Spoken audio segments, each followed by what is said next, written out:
Good afternoon, and today our talk will be on an introductory class. Actually, it's an introduction to Harold Pinter. Harold Pinter, the famous British playwright, and gradually we shall be talking about him more and more and his play that is in our syllabus, The Birthday Party. So today's class is basically specifically uh, focused on who Harold Pinter was actually, and regarding her, regarding his career and that journey as a playwright, and all those particular issues. Now, I would like to start with the kind of gala announcement, and the record of that gala announcement can also be visible in the Nobel Prize Swedish Committee official website, and it was in the year 2005, and when they announced officially in front of all the audience and reporters, and then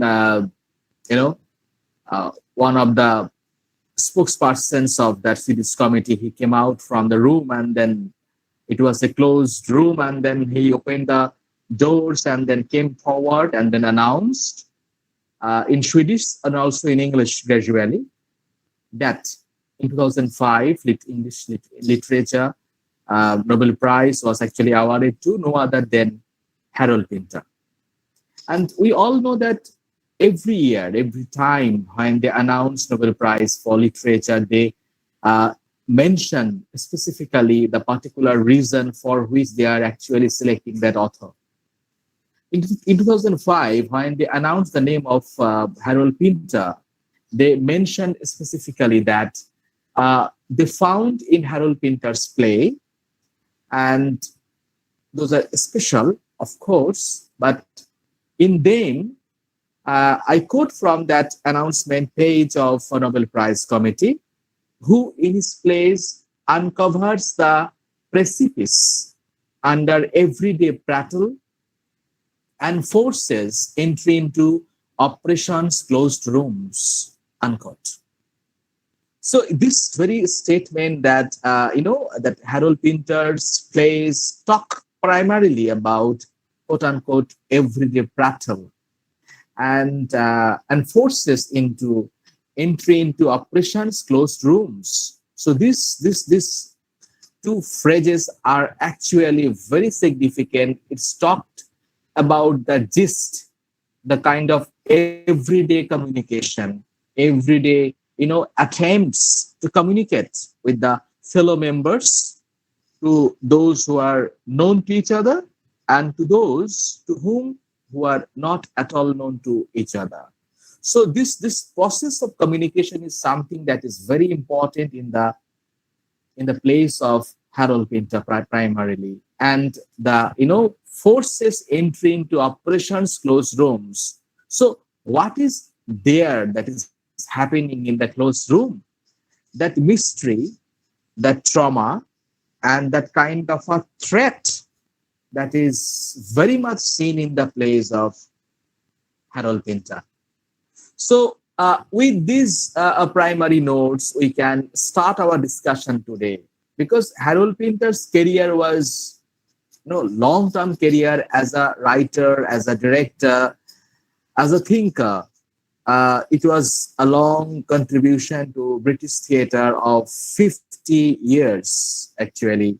So now, if we look back to that contribution, if we look back to that very career of Harold Pinter, so what do we do actually? What do we see? What is happening over there? So that huge number of plays written by Harold Pinter that primarily talk about the first important issue that I have to mention is the incapability of communication. We generally see that his characters hardly communicate, or when they communicate, when one person is saying something, the opposite one is not understanding what the man is saying. The kind of questions are being thrown by one part. On the opposite, we find that the man what is answering actually totally different. So the communication is something very vital in the narrative of Harold Pinter. And Harold Pinter has attempted to force in this particular issue that this communication problem is the, you know, basic of all troubles probably. So if everything is very good and everyone can communicate with the other one perfectly, if this process is very smooth and easy, so there shouldn't be any problem at all. Probably all kind of problems, you know, the seed of all problems is actually that concept of communication problem. And almost all the plays of Harold Pinter talks about positions this communication gap. It continues everywhere in different conditions, in different contexts. If this is one kind of a part that we generally see in the plays of Harold Pinter, on the other hand, we find that the kind of dialogue, the kind of dialogue that Harold Pinter prepares for his characters, those are very clear cut. Dialogues are never loose in that sense. There is no, I must say, slackness at all. Just like, arrow, just like arrow, they are very powerful, powerfully thrown from the mouth of one part, addressing the other one. And the sentences are crispy and they are very, at the same time, pointed, directed to the person to whom it is addressed in such a way that it immediately creates a sense of wonder. So regarding the dialogues, it is really a kind of a new sort of dialogue, a new sort of communication that Harold Pinter has, attempted here to produce so brilliantly. It may be seen in the case of The Room, The Birthday Party, The Caretaker, and so many other plays on Harold Pinter. Now, when we're talking about the communication problem, when we're talking about that very crispy, clear-cut, to-the-point dialogues, at the same time, the condition of power. Power is something very important issue in the plays of Harold Pinter because almost all the characters are found to exercise power over the other. Now, in case of The Caretaker, one of his very popular plays, The Caretaker, we find that how each and everyone is trying to exercise power. Power is something that everyone is hankering after, and it is something that creates a kind of a balance or imbalance. But power is everywhere. No relationship, no situation, no conversation can be there, or in no way it's possible without that powerful dimension of power. So power is being exercised in our daily affairs, at home or in the outside. Power is very much there, and power propels our conditions. Power plays that significant role in our existence, and power is something that we hardly can deny. So we try to offend knowingly or unknowingly our authority, our position, our existence on the, fellow human being in such a way that power automatically it operates. When we know it or we don't know it, but it is something very much there. So power struggle, we cannot discuss, we cannot think of Harold Pinter's play without the references of power. And this is something in everywhere, almost in all the plays, And another very important thing when we're talking about power, there is a kind of a very straightforward, references, gender oriented communication that we cannot deny.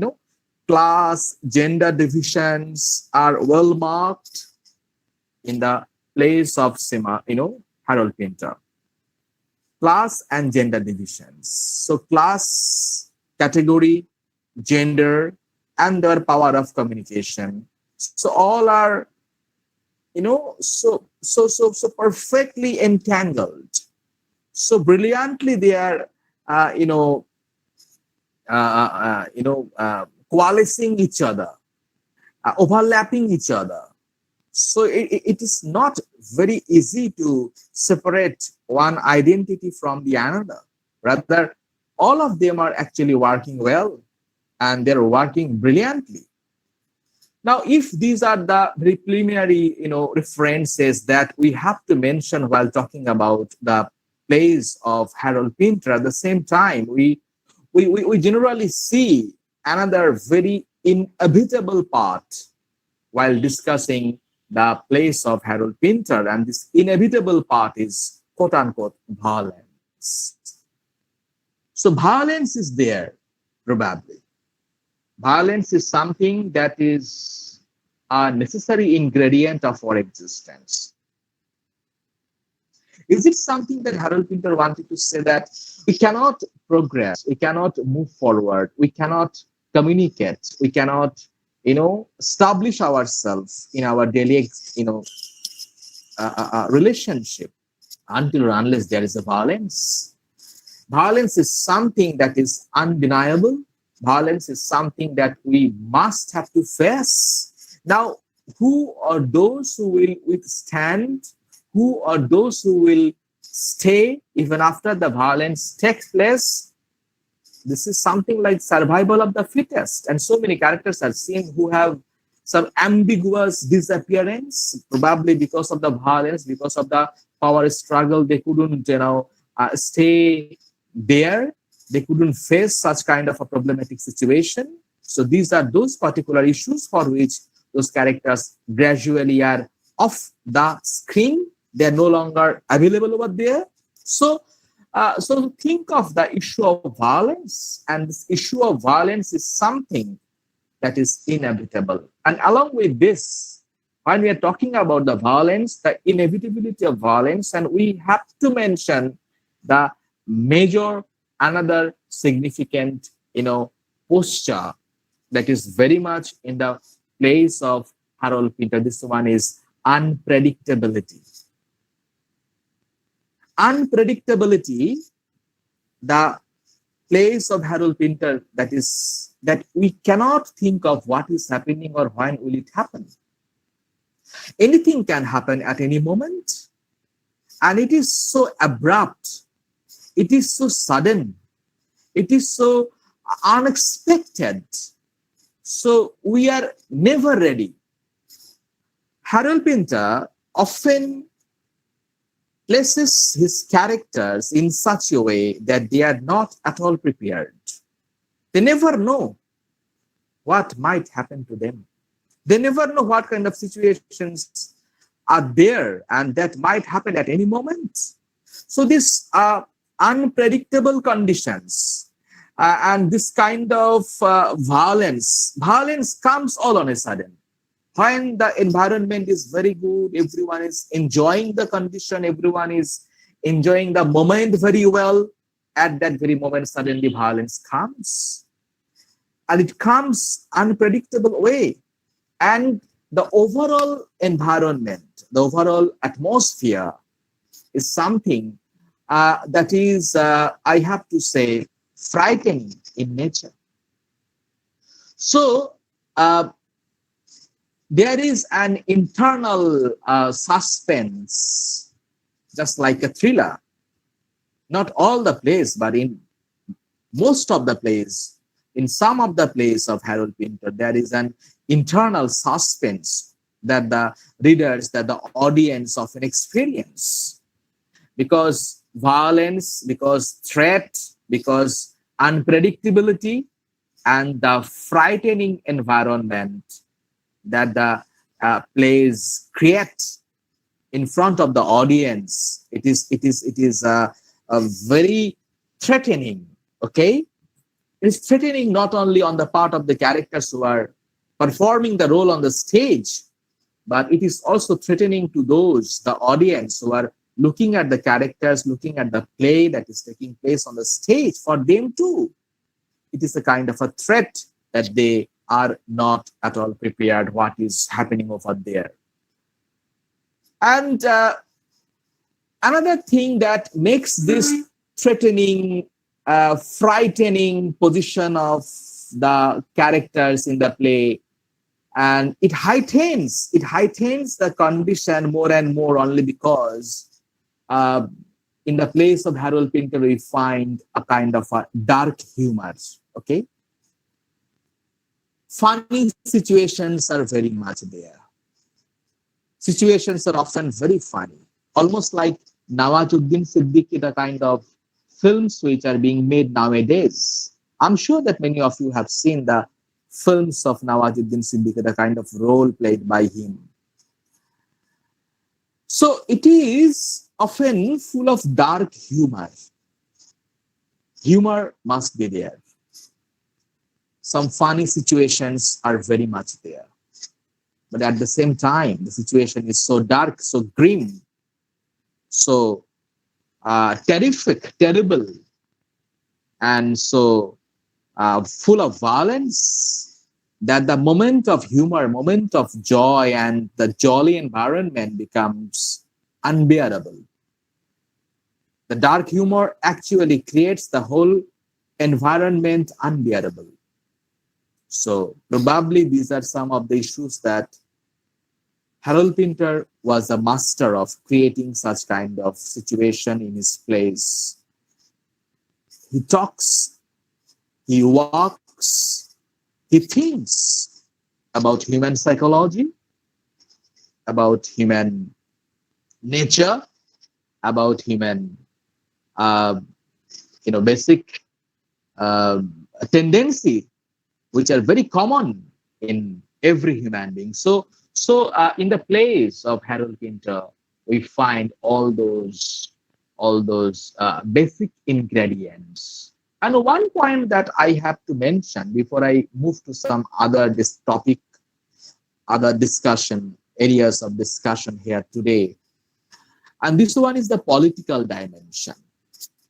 So politics, it comes necessarily in the place of Harold Pinter. It's often found that some of the characters in Harold Pinter, that they are against the ruling authority. They have a message, a very strong kind of message, and they are revolting through their dialogues, through their speeches, through their performances, through their communications, the role that they play over there. So few characters are against that ruling authority. And so this political, uh, you know,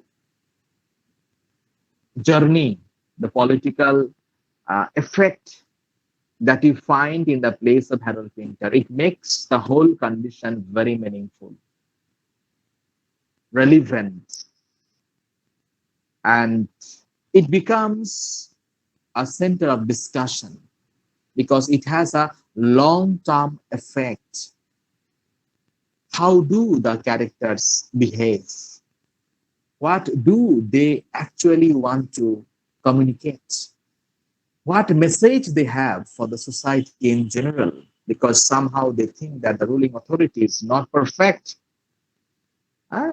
The welfare state that you often say, so they are not actually capable enough to make that message, praise or this. So Harold Pinter needs a kind of a platform, and the platform is play.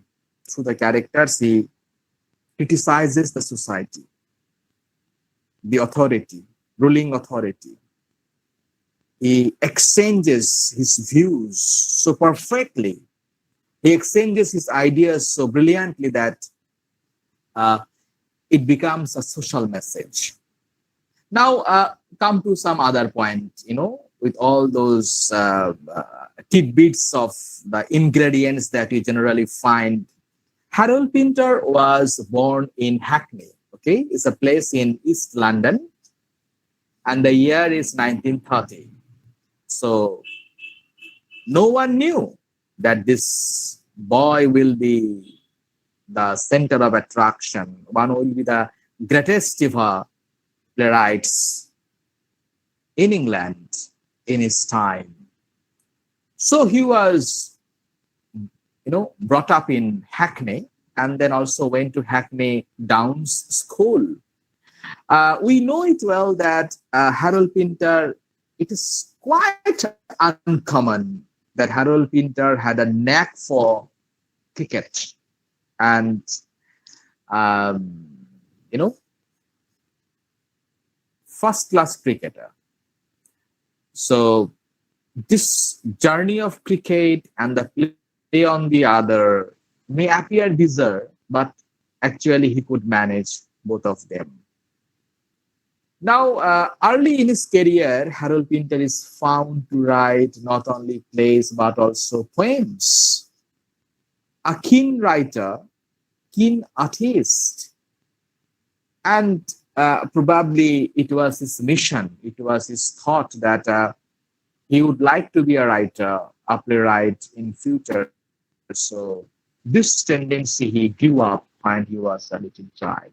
Okay, he attended the Royal Academy of Dramatic Art, a very prestigious institution where once someone gets enrollment, so they learn all those technicalities. An institution of repute, Royal Academy of Dramatic Art.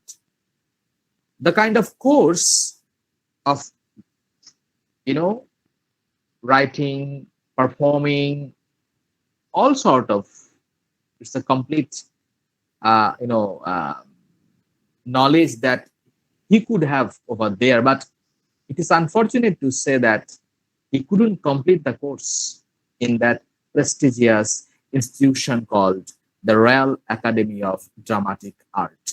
Okay, so we find that there was it's a sort of um, continuous, unbearable passion that he carried in him for writing, for performance. So we found later that Harold Pinter joined in another institution, and that is called Central School of Speech and Drama. Okay, Central School of Speech and Drama, and then um, he attended there, went on through the training process that helped him to know what should be the technicalities of writing a play, performance. Harold Pinter himself was also an actor.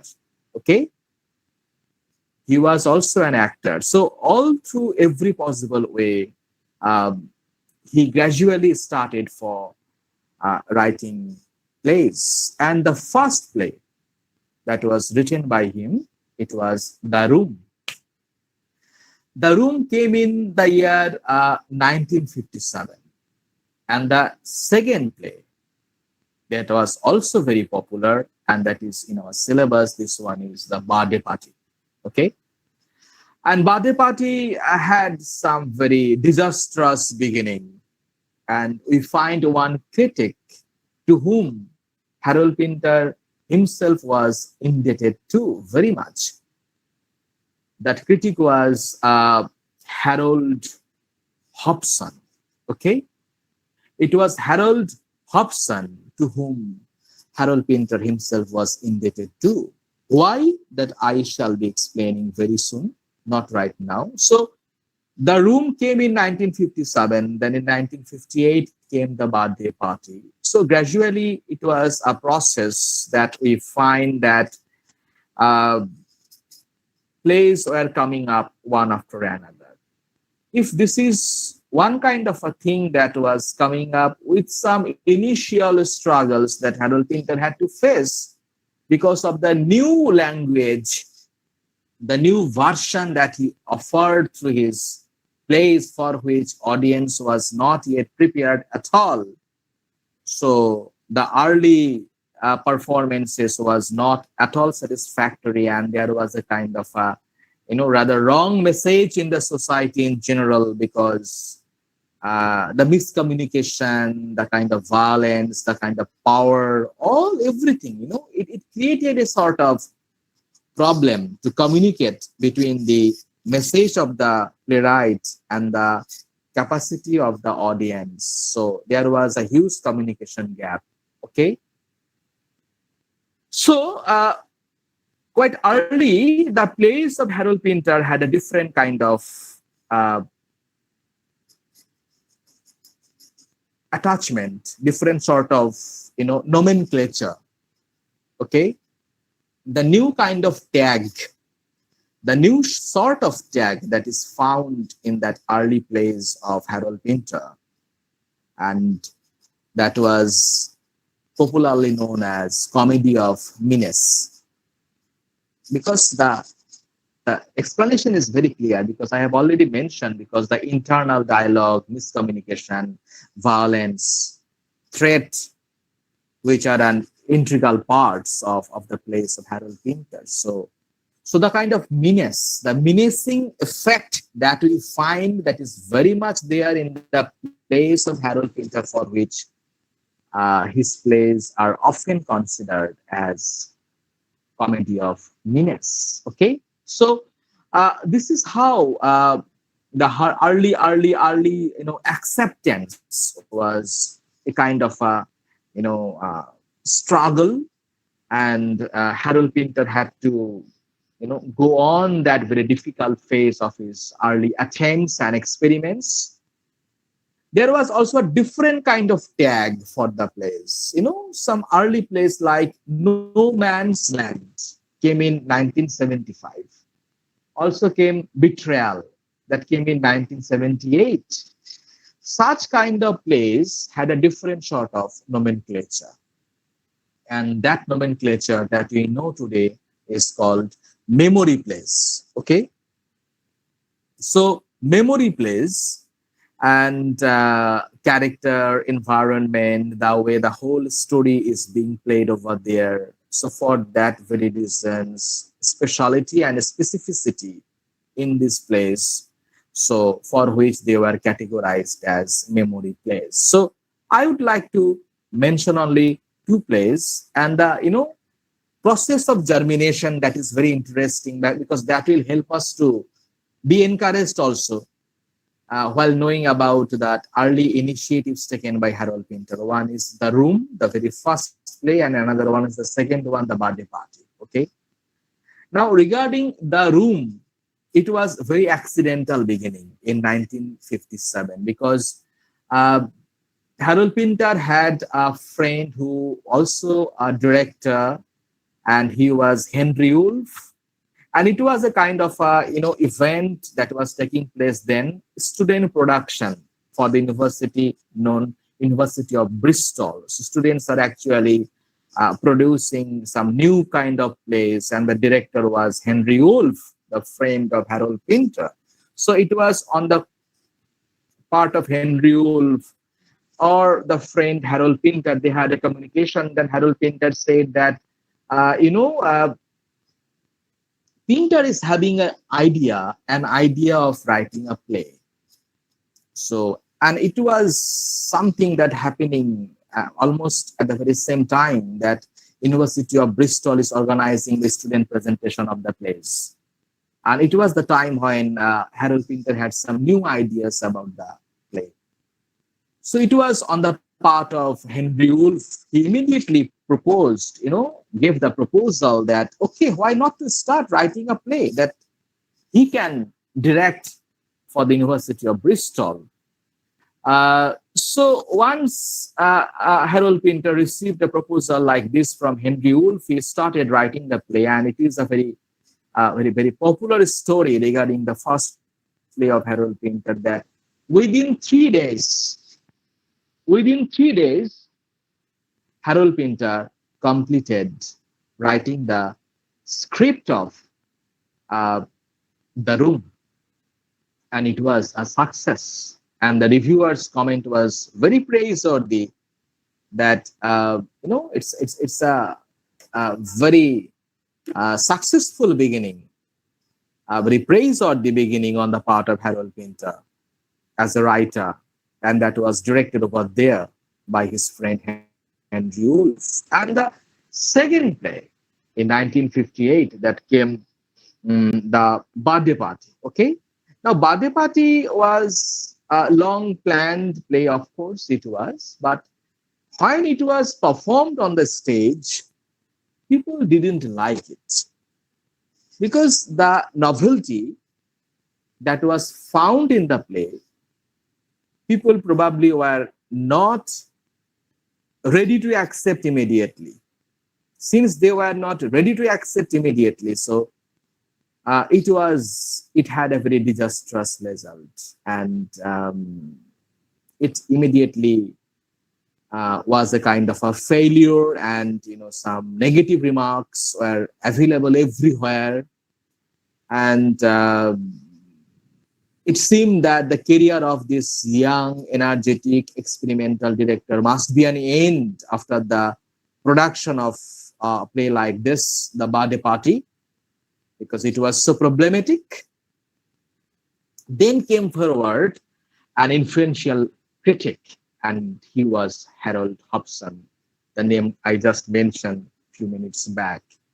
Hobson came up with a brilliant review, criticism, and that was published in the Sunday Times. And I would like to read out that kind of prediction, made by Mr. Hobson. And let's read out first, then I think we can explain later. I am quoting Harold Hobson, the criticism of recently produced play, The Birthday Party, and that was published in the Sunday Times. What was that?